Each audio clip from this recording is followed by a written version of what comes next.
sacrifice pour que ce dernier puisse avoir le pardon. Le sang dans les sacrifices. Nous sommes en Afrique, je vais dire quelque chose qui risque de choquer la sensibilité de quelqu'un. Voyez-vous, quand souvent dans nos cultures, nos mamans ont des difficultés pour accoucher et qu'on leur indique une matrone, quelqu'un qu'on peut aller voir, une dame, qui fera que cette dame-là, quand on va la voir, carrément sur 100%, toutes les femmes qui ont des accouchements difficiles, quand ils vont la voir, les femmes accouchent dans les 5 minutes qui suivent. Quel est le mystère des activités de cette matrone? Écoutez très bien ces révélations que je vais vous donner. Quand cette dame, quand on envoie nos mamans accoucher dans des villages depuis des générations, quand elles vont voir cette matrone, elles ont une poudre, elles ont une substance, très souvent cette substance est noire. Et elles font des incisions sur le corps de cette femme en douleur.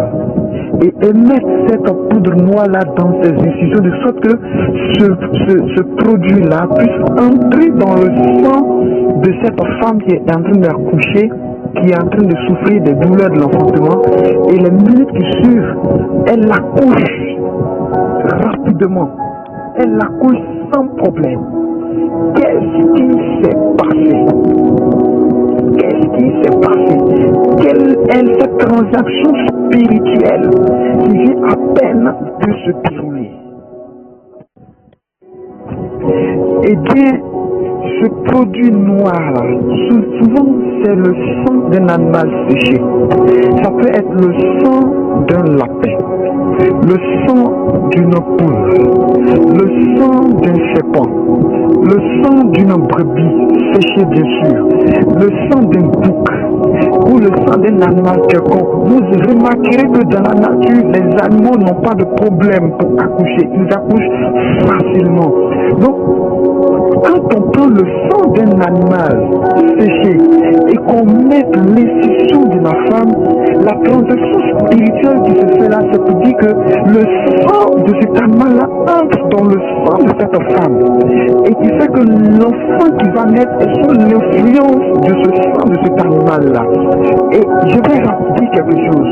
Le sang que la femme utilise d'abord passe sur un autel et par conséquent, le sang d'un chien séché a été utilisé pour mettre dans le sang de cette femme en douleur. L'enfant qui naît là a carrément l'esprit d'un chien. Et son sang, c'est comme si son sang est mêlé directement au sang du chien. De sorte que la vie de cette personne sera une vie semblable au chien, remplie d'infidélité. Remplie d'infidélité, d'inconstance.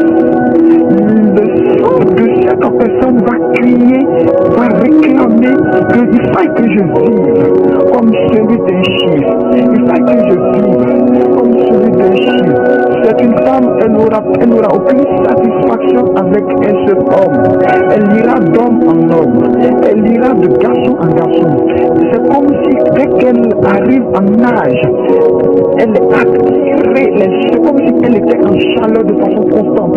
Et les hommes viennent continuellement vers elle. Les hommes viennent continuellement vers elle. C'est une vie de chair. Imaginez quelqu'un qui, dans le sang de sa mère, on a mis celui d'un lapin pour que ce dernier puisse accoucher facilement. Allez, vous imaginez les caractéristiques des lapins qui ne font que faire des enfants passent en désordre facilement. Vous allez remarquer que cette personne fait des enfants de têtes différents. Sa vie n'est pas stable. Il en est de même. Oh Seigneur Jésus-Christ. Il regarde le sang d'un bouc qui a été combiné au sang de ta maman sur plusieurs générations. Imaginez si c'est le sang d'un poulet, si c'est le sang d'un serpent. Je vous dis la vérité.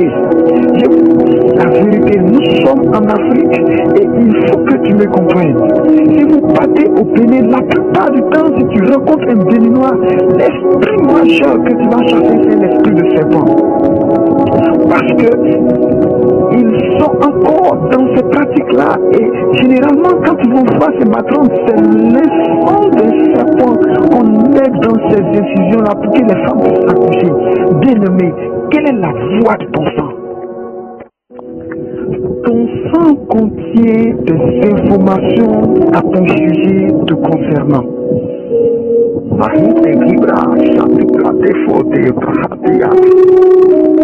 Alors tu me diras, quelles sont ces informations? Tu vas peut-être me dire que ma maman a accouché à l'hôpital. Et ceci, je ne suis pas concerné. Eh bien, écoute-moi, écoute bien ceci. Écoute l'audio suivante. Écoute, la Bible dit que Dieu est celui-là qui punit l'iniquité des pères jusqu'à la 3e et la 4e génération. Il faudrait qu'on sache qu'il y a une différence entre l'iniquité et le péché. L'iniquité, c'est le péché générationnel. C'est le péché qui est inscrit dans ton sang. C'est l'action. L'iniquité, c'est l'action qu'a causé tes parents, tes aïeux, tes adultes, qui fait en sorte que tu répètes la vie de ton père, la vie de ta mère. Et donc, s'il y a un certain niveau de revenu que tu n'arrives pas à dépasser, il est écrit dans ton sang que tu ne peux pas dépasser ce niveau-là. S'il y a des répétitions, une cycle de vie, la voix de ce sang explique que c'est dans ce cycle-là, dans cet engrenage-là, que toi, tu dois rester, tu dois vivre. Pourquoi? Parce qu'il y a eu des informations inscrites dans ton sang. Ce n'est pas forcément par rapport à l'accouchement que font les matrones, mais il existe des activités de ténèbres que nos parents ont fait depuis des générations qui fait que ceci réjaillit sur nos vies. Écoute ce que je vais te dire, écoute ce que je vais te dire. Si quelqu'un est en Christ, soit il est une nouvelle créature, mais les choses anciennes sont passées. Je reconnais ce verset, c'est un verset théologique et je crois fermement à ce passage-là. Mais écoute bien la version grecque. Il est écrit que si quelqu'un est en Christ, les choses de son esprit sont passées. Écoute bien, les choses de son esprit, il n'est pas question de la chair, il est question des choses de ton esprit. C'est ton esprit qui est sauvé, mais les informations qui sont dans ton sang, les informations qui sont dans ta chair demeurent. J'ai dit plus haut une déclaration très forte. Tu es ce que tu manges. Alors, la Bible est complète, bien-aimé. La révélation de la parole de Dieu est claire. Et elle donne de l'intelligence aux simples. Elle nous donne de l'intelligence quant à notre salut complet. Je l'ai dit tout à l'heure, les choses de ton esprit sont passées. Ce n'est pas les choses de la chair. Oh, gloire à Dieu, merci Seigneur pour ta révélation. De ce qu'il y a une solution pour les choses de la chair. De ce qu'il y a une solution pour notre sang. Au nom de Jésus, au nom de Jésus.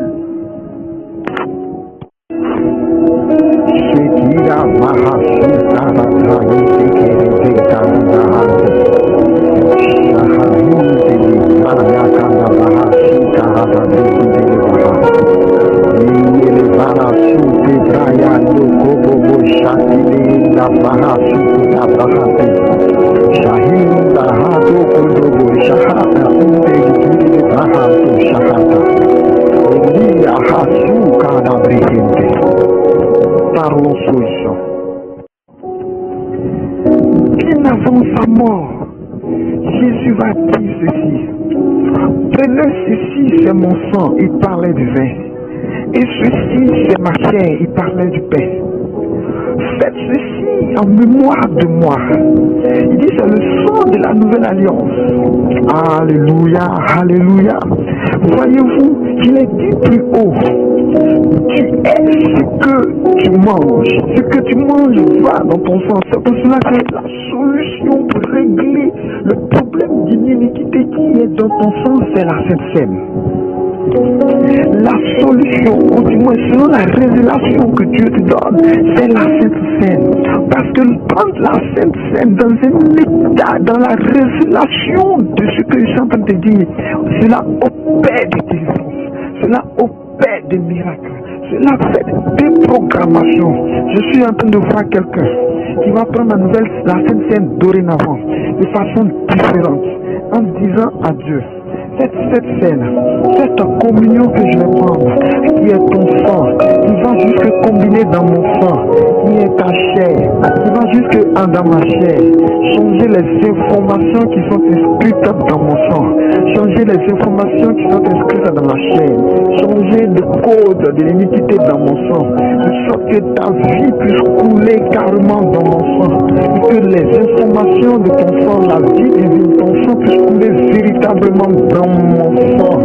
C'est pour cela que Paul a eu cette révélation. Il a dit, si je vis, c'est plus moi qui vis, c'est Christ qui vit en moi à cause de la communion au travers de la Sainte Seine. Jésus a dit un jour à ses disciples, si vous ne mangez pas ma chair et ne buvez pas mon sang, vous ne pouvez pas avoir la vie éternelle. Cette déclaration a choqué. Et les disciples se sont éloignés de lui. Quelqu'un a dit, mais ce qu'il dit est dur. Comment pouvons-nous boire son sang et manger sa chair?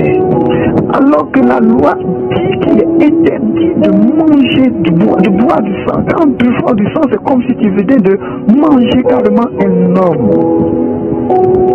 Mais Jésus a aussi donné cette déclaration forte. Et nous remercions Pierre, je bénis la vie de Pierre, à qui Jésus a posé la question de savoir, mais vous, pourquoi vous ne partez pas? Il a dit, mais écoute, tu as les paroles de la vie, à qui irons-nous? Oh, Dieu, Jésus a les paroles de la vie pour restaurer notre sang. Jésus a les paroles de la vie pour déprogrammer les informations inscrites dans notre ADN, pour déprogrammer les gènes de l'iniquité, les gènes du péché dans notre sang. Alléluia.